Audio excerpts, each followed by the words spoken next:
911, what's your emergency? Now this particular job was in a really nice part of Dallas, really nice residential neighborhood. These two carpenters were working in a really nice, expensive home that was being built. And it was during the day, during the week, plenty of traffic outside, plenty of people going by outside. You know, you would never expect anything to go wrong in a day like that, in a neighborhood like that. You know, it just wouldn't occur to you.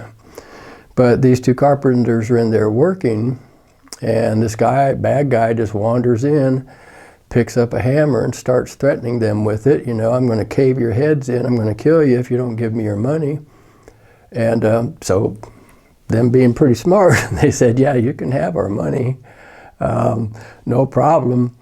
And so they gave him the money, and they were hoping he was just going to call it quits and go away. But he said, let's go into this room over here. You know, it was a small closet or something like that. And these two guys glanced at each other, and they knew immediately at the same time that if they went into that room, they weren't coming out alive, because he was going to take them into that room and cave their heads in. So they did the only thing they could do, is they fought back. And you know, they got the hammer back from him, and they started wailing on him, and they got the situation under control, got the police called, cops came, all that kind of stuff. The investigation was done, the scene was released, and we came in to do the cleanup.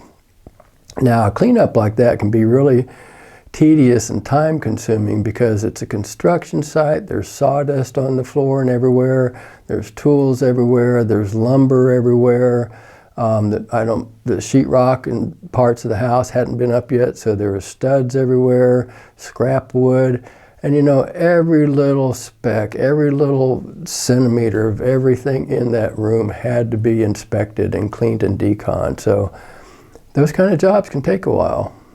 And you know, the good thing for us is we're making good money doing that. But I'm just real grateful that, you know, in that situation, something you'd never expect, in the time of day you'd never expect, in the neighborhood you'd never expect, that these two guys had that moment of clarity, and they knew they had to fight back or else they'd be dead within a couple of minutes. And fortunately they did, and they came out alive.